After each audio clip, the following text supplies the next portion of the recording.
নমস্কার। ক্যালসিয়াম শব্দটা এমন একটা শব্দ যেটার সম্পর্কে প্রায় প্রত্যেক মানুষই কিছু না কিছুভাবে পরিচিত।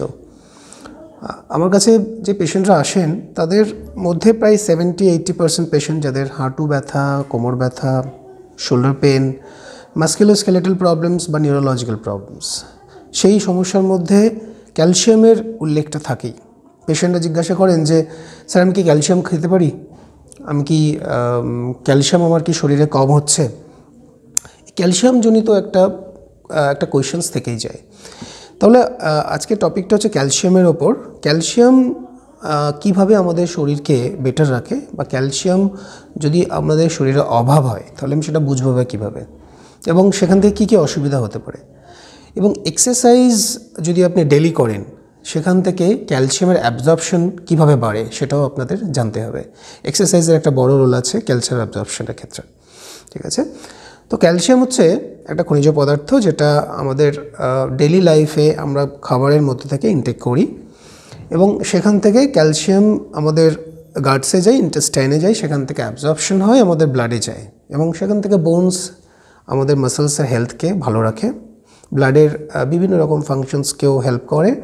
তার সাথে আমাদের মাসেলস, আমাদের বোনস, জয়েন্টসের ফাংশন এবং তাকে স্ট্রেংথ প্রোভাইড করে।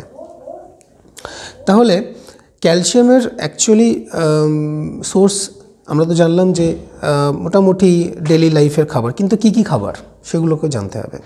তখন ক্যালসিয়াম হচ্ছে জেনারেলি অ্যানিমাল প্রোটিনে বেশি থাকে, বাট প্লান্ট প্রোটিনে যদি আপনি সোর্স অফ ক্যালসিয়াম খোঁজেন তাহলে সেখানে কিন্তু জেনারেলি ডাল যেগুলো আছে, ডাল বিভিন্ন রকম ডাল খেতে পারেন সেখানে, এবং আদার কাইন্ড অফ ভেজিটেবলসও আছে যেখান থেকে, যেমন ড্রাই ফ্রুটস, সেখান থেকেও কিন্তু আপনি ক্যালসিয়াম পাবেন।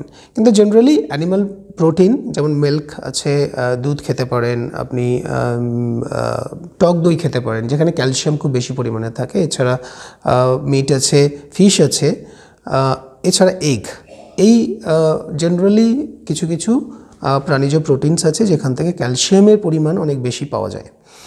তো এইবার কোয়েশ্চেন হচ্ছে যে ক্যালসিয়াম তো সবাই মোটামুটি খান বিভিন্ন খাবার মাধ্যমে, কিন্তু একজন পেশেন্ট আমার কাছে এলেন, পেশেন্টের ঠিক মানে বয়স হচ্ছে নিয়ার অ্যাবাউট মিডল এজেড, 40 থেকে 50 বছর, কিন্তু উনি আমাকে বলছেন যে স্যার আমি আগের থেকে অনেক বেশি রোগা হয়ে যাচ্ছি, মনে হচ্ছে যেন আমার হাত পা সরু হয়ে যাচ্ছে।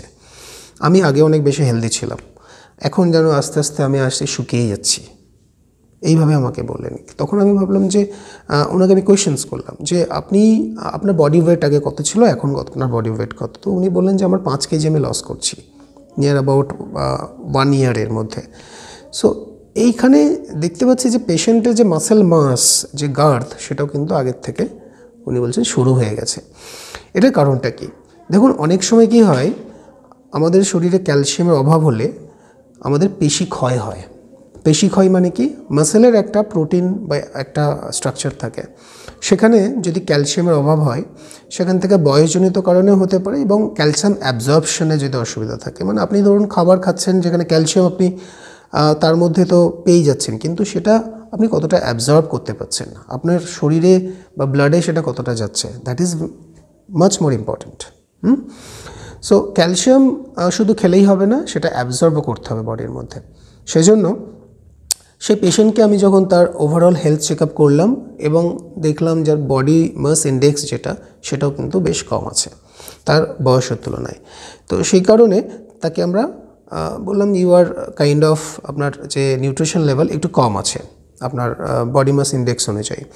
তো সেইখানে এই সমস্যাটা কেন হয়, এটাকে আমরা একটা টার্ম বলি পেশি ক্ষয়, মানে সার্কোপেনিয়া। সার্কোপেনিয়া হচ্ছে এমন একটা সমস্যা যেখান থেকে মানুষের আস্তে আস্তে তার যে বডি ওয়েট কমে যাবে, তার পেশি আস্তে আস্তে শুরু হয়ে যাবে, এবং এর কারণটা হচ্ছে প্রপারলি তার যে মাসেলের যে নিউট্রিশনটা সেটা সে পাচ্ছে না, এবং ক্যালসিয়াম এখানে একটা বড় ভূমিকা রোল করে। তাহলে ক্যালসিয়ামের অ্যাবজর্পশন বাড়াতে গেলে কি কি করণীয়, এবং সেখানে আমরা ডেইলি লাইফে কি কি ফলো করলে সেখানে ক্যালসিয়াম অ্যাবজর্পশন বেটার হতে পারে। নাম্বার 1, সেটা হচ্ছে ডেইলি আমাদের হাফ অ্যান আওয়ার করে এক্সারসাইজ করতেই হবে। কেন? কারণ হচ্ছে সেখানে আমরা দেখি যে নর্মালি ক্লিনিক্যাল স্টাডিজে রিসার্চ স্টাডিজে আমরা কিছু দেখে গেছি যে ক্যালসিয়াম অ্যাবজর্পশনের ক্ষেত্রে এক্সারসাইজ কিন্তু একটা বড় ভূমিকা গ্রহণ করে। কারণ এক্সারসাইজ আপনি যখন করবেন ডেইলি লাইফে এবং daily half an hour to 1 hour, তাহলে আপনার যে ব্লাড ফ্লো বেটার থাকে, আপনার ইন্টেস্টাইনে যে স্মল ইন্টেস্টাইন যেখান থেকে অ্যাকচুয়ালি ক্যালসিয়ামটা আপনার ব্লাডে যাবে, সেই ইন্টেস্টাইনের অ্যাবজর্পশন লেভেল বাড়ে ক্যালসিয়াম, এটা দেখা গেছে জেনারেলি ক্লিনিক্যাল স্টাডিজে।